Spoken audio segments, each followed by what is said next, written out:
breeze. What does he feel like to you? Is he hard or soft? He's soft. Does he have scales? Lots of them, huh? Dry, rough, and scaly skin. Obviously, he breathes because we can see his little nose over here. He's pretty well camouflaged, and that's a very important thing if you were living in the jungle, because there's only two kinds of animals, really: predators and prey. The predator is the animal who eats the other animals. The prey is the animal who gets eaten. Which are you? You are predator, that's right. You know what? If you were the prey, that'd be a bad thing. Can you imagine walking home from the library and getting eaten by somebody on the road? That'd be bad, huh? That would then make you the prey, wouldn't it? Now, a lot of people think he looks kind of like an army man. You might notice he does have a need for toenail trimming. I should have trimmed your toenails before we came out today, huh? Very sharp toenails. But he looks kind of like an army man. Well, there's a kind of a story. He comes from the Solomon Islands, which are in the South Pacific Ocean. In fact, I bet you could probably find a book right here in the library on the Solomon Islands. And in the Solomon Islands, when we were there in World War II, our army guys wore a green outfit, much like the one I'm wearing, except without the lizards. And they saw that the animals could hide inside the forest better than they could because of their camouflage. And so they changed their uniform to look more like the animals so they could blend in. So he doesn't look like an army man. An army man looks like him. Now he likes to eat only fruits and vegetables. What do you call an animal who eats only fruits and vegetables? He's an herbivore. How about you guys? Do you eat fruits and vegetables? Are you an herbivore? No, no, no. How about an animal who eats only meat items? What do you call an animal who eats only meats? He's a carnivore. Do you guys eat meat items? Are you a carnivore? No, you're not. What about an animal who eats both meats and vegetables? Omnivore. You an omnivore? You should be an omnivore. Yes, meats and vegetables every day. I think there needs to be a fourth classification. I'd like to be known as the choclavore, because that's pretty much where I am most of the time. It's the chocolate guy. All right, he's kind of clingy today, so we're going to stick him back in his little bag and hide. Says, hide me, Daddy, hide me. There we go. Let's see who else we have in the old bag today. Stay. We're getting there. Be patient. I have a nice method to my madness here. All righty. So that's a lizard. Let's see what other kind of lizard we have here. How about this guy? Everybody's seen one of these before. How many of you, by show of hands, how many of you know somebody who has owned an iguana? Okay, that's good. How many of you have known somebody who's owned an iguana that got really big and then really sappy and mean and grumpy and difficult to take care of? Yeah. How many of you have known somebody who had an iguana and it got away and ran out and disappeared in their housing area? Yeah. Iguanas are kind of funny that way. This is my little green iguana. I call him little because he's not full grown. When he's full grown, he can be 6 feet long. I am 6 foot tall. Imagine an iguana who is so big he could sit on my shoulder. His head could be right by my head. His tail would drag all the way to the ground. He'd weigh about 60 pounds. How many of you guys weigh 60 pounds? Yeah, you and about 4 friends, hon. Yeah. You know what? At 60 pounds, he is more than a match for even a big guy like me because he's going to use that tail as a weapon. He also has those great big long toenails that he can scratch and claw with. You think iguanas are a good smart pet for kids? Probably not the best pet choice because he happens to sometimes get aggressive when he gets older. If he doesn't want you to clean his cage, what's he going to do? He's going to smack you with that tail, right? And a 6-foot iguana is going to take a pretty big thump upside your head. There are lots of really good animals for pets for kids. I don't think the iguana is one of them. I get about 3 calls a month of a mom calling me and saying, gee, I have a really nice iguana. Can you come take him? My son doesn't want him anymore. That translates into, he is so mean we can't even get next to the cage without him thumping us with his tail, okay? Much better pets than iguanas. But you can tell a lot about Mr. Iguana by his skin, his camouflage. Where do you think he lives? Rainforest. Yeah, he lives in a fairly green place. We can camouflage. He's also a vegetarian. And let's see, I need somebody like, what's your name, sir? Francisco, come here, I need you. He's also pretty clingy on those toenails. Now, Francisco, I want you to pet his scales up here on his back. Are they really soft? Yeah, when they get right down here on the tail, they're the same scales, but they're a little bit harder down here. Yes. Yeah, they feel kind of like maybe a Ginsu knife down there, don't they? Here, try to go up against this grain. Yeah, it's kind of like a little saw blade, isn't it? Now, if he were to smack you upside the head with that tail, you think that could hurt? Yes. You think that could draw blood? Yes. Yeah, he could be a dangerous pet, huh? Even though he's a nice, cute little iguana. Oh, what? I have an answer. What's your question? If you don't want a lizard that's like 6 feet long and you buy it, Uh-huh. what do you do with them? Good question. Have a seat. I'll answer that. The question was, if you had a 6-foot lizard that you bought and you don't want him anymore, what are you going to do with him? Well, you could donate it to the zoo, except zoos these days are overrun with iguanas from people donating them. They won't even take donated big snakes anymore because there's just too many. The other thing you can do is you can call around to local pet shops and see if they will take them. And there are societies, like the Iguana Society, that will take lizards when they're too big for you to handle. So there are always places that you can give them away to people that know how to take care of them and are prepared to take care of them, as opposed to just, say, letting them loose in your backyard. Bad idea. Bad, bad, bad, bad, bad. Okay, let's see who else we got here. Let's go with this one. There we go. Now, these are some of my favorites right here because they're very, very nice. They're very, very gentle. They're very, very easygoing. They almost never bite. Notice I said almost. These are my corn snakes, and I have 2 here. Corn snakes are really good pets for kids because they're not going to get too much bigger than this. Let's see, would you like to hold a snake? Come here. Right there in the pink. In the pink, in the pink, in the pink, in the pink, in the pink. Come here. Come on out here. Oh, we got twinsies. Okay, that's fine. They're attached to the hips. Here, you stand here. You hold this in 2 hands together. Here, turn around and show all the other kids.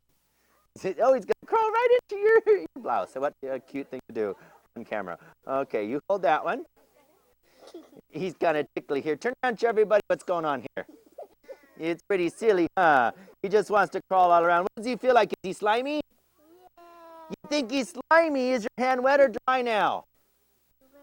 Wet. Where's the wetness? Show me the wetness. Where's it wet at? All over your hand. It doesn't look wet to me. It looks completely dry. You see, snakes have dry skin. He just wants to crawl around. Thank you, ladies. You can have a seat for me. Sit, sit, sit.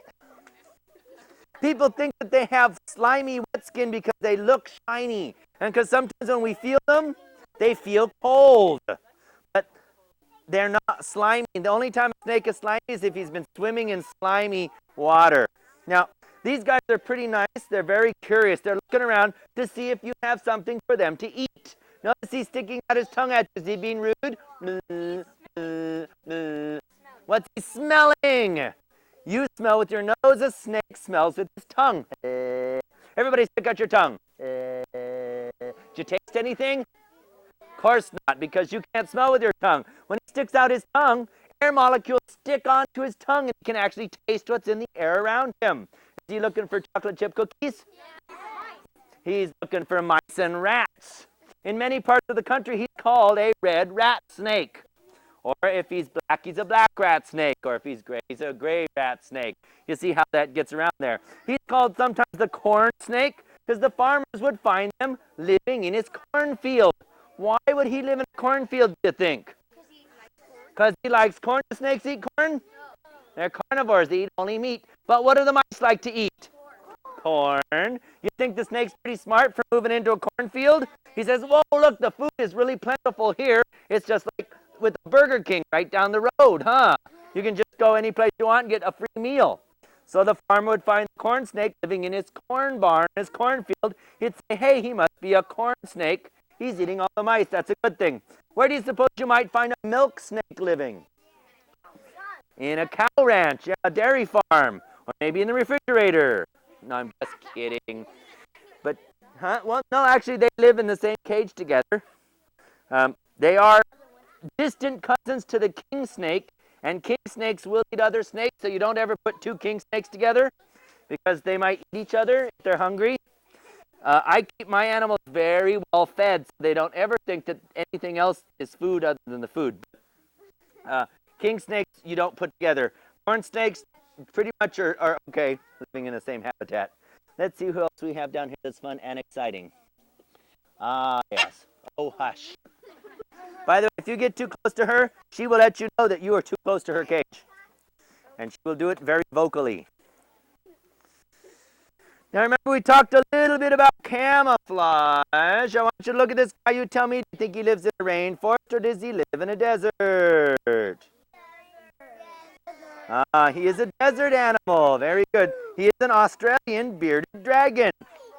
He's called a bearded dragon because when he's upset or he wants to chase away an enemy, he'll lift up his head, boink, he'll puff out his cheeks, and all those little spikies will stick straight out. He looks just like Dad growing a beard. Hi, what's your name? Would you like to come pet Mia? Come to me. Watch the fingers. Don't step on fingers. Is that your husband following you? No, I was just curious because he's pretty close there. Come on, sugar. Come. What does he feel like? Does he feel kind of pokey? Here, let's turn around. Does he feel kind of pokey? Yeah, he's so pokey, I named him Pokey. Yeah, he's my little Pokemon. Little joke for me, guys. Laugh. Very good. Have a seat for me. Now, his spikes are not as sharp as they look. If you were a predator and you looked at him and you said, whoa, look at all those sharp spikes, I can't eat him, he's going to hurt my lips. But if you really get down close, you'll notice that those spikes are kind of soft and squishy. So his camouflage works in two ways. One, it helps him to hide in his environment, and two, it makes him look extremely dangerous. And if he looks dangerous, maybe a predator is not going to want to eat him. And if the predator doesn't want to eat him, he can stay hidden out and survive another day. What question? What?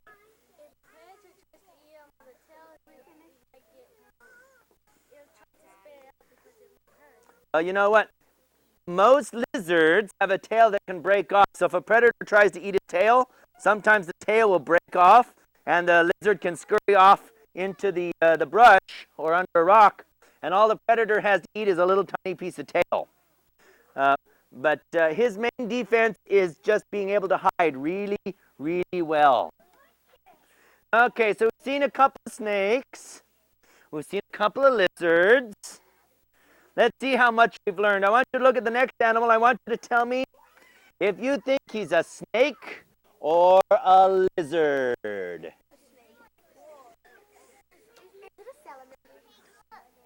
Well, what?